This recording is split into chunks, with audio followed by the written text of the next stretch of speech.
start with an opening statement from Coach. Think on questions. Yeah, Team 51. Excited about majority of them being here. We got 99% of them here, and this is an exciting time for women's basketball in general, but definitely for us. I thought we had a really good off season as far as recruiting is concerned. We have 12 on the roster, so that'll be a little different from carrying 15. There's been a lot of information out there with the court rulings and we got different rulings as far as even with the game is concerned. We can challenge things now, so it's just really been a busy off season. But I'm excited to get going with this group. How big a get was it for you guys to get Cody? Cody, it was huge. When I got the call that she had entered the portal, well, I kind of saw it, but then I got a call from a friend of mine. I said, "There's no way we can get her," and he was like, "Give her a call. You'd be surprised." So I just reached out, and she was probably out of the group the easiest one to recruit. It took maybe 2 conversations. She was really businesslike, came in for maybe 8 hours to visit, committed before she even visited. And then I said, I need you to come see the place first. Came in the morning and left that afternoon. It was a unique experience.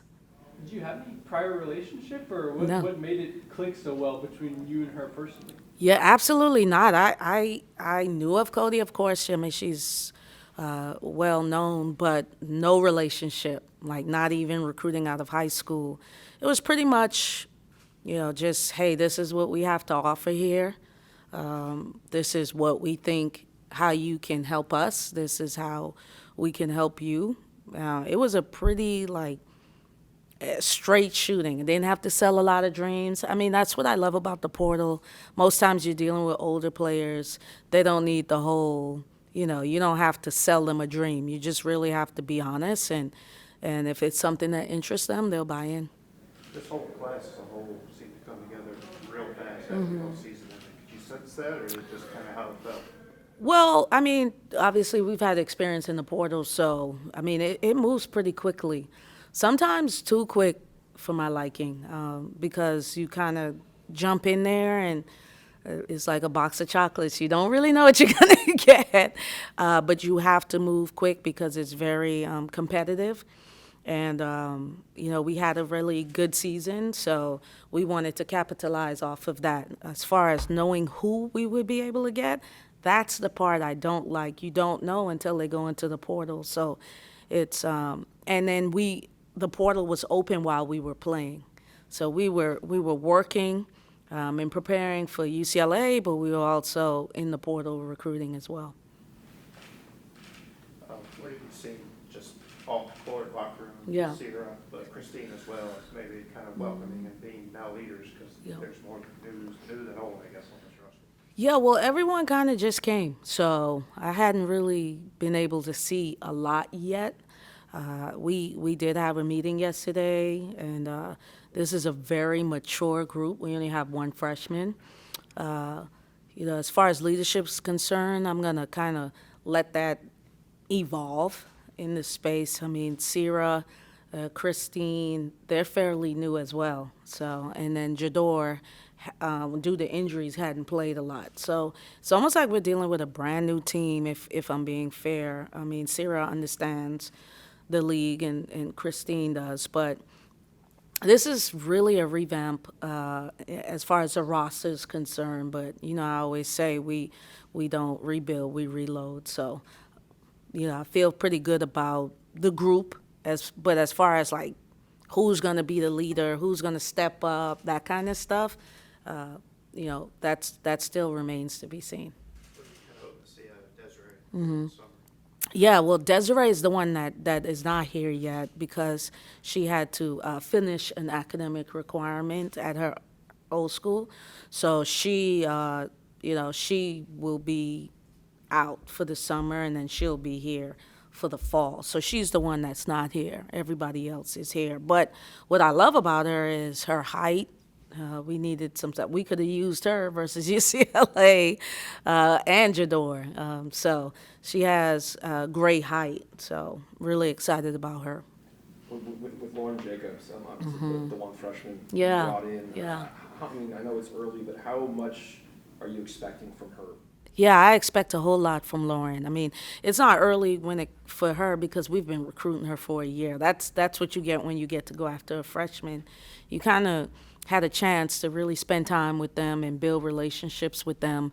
And I was telling them yesterday, it was interesting because I really did not want to have just one freshman. Because that is very difficult to do. You're in the dorms and you're not rooming with a teammate. It has its challenges, but at the same time, I told her like she fit what we were looking for, and this was a class that I did not want to just bring someone in just for the sake of it. I really wanted to be intentional about every single person we had on the roster, and we were intentional about going after Lauren. We had been recruiting her for 3-4 years. She has the personality. She's competitive. She does not act like a freshman. Her presence is very like I've been here before, and we're expecting a lot from her. How much of a challenge is the 12? You mentioned Yeah. at the start there with just kind of the scholarship stuff and all Yeah. that. What's the challenge in that? Well, I mean, you have to think about injuries per se, but here's the thing: if you have 15, but 13, 14, 15 can't really help you, it doesn't really matter. It just sounds good, So, I kind of like having a shorter roster, just because it's less people that probably would be angry as far as playing time is concerned. I like to play a lot of people. I really have been trying, y'all, to get as much depth as possible. This year, I think we figured it out, as far as like who we brought in, our late get with KP. A late admittance, that was huge for us. We just got a little bit of everything, and we really tried to, just like last year, answer questions that we needed to, and fill up spots. More so fill up spots that we felt like we lacked, from perimeter shooting to height and size to star power. Losing Madison Scott, we really think we hit the jackpot. You mentioned Caitlin there. Were you guys sweating that at all late? Yeah, if I'm being transparent, because I thought that everybody wanted an extra year, and so it took a long time, not because her case was difficult. It was just there were a lot of people that submitted before her. And I wish that's something that the NCAA would take a look at. There are some cases that are just easy. There should be a pile for that. And then there are some that are complicated, and there should be a pile for that. Caitlin's case was easy. She was one that had another year and just didn't have a chance to utilize it. And so, but she was great during the process, and it was a really, really happy day for her and us when we got the news. Do you see Sierra's role changing at all with how well she played last Yeah. year? Did you tell her to run that back? Or Yeah, exactly. No, we want Sierra to continue to just grow in her own self. Not comparing herself to anybody else. Just continue to get better.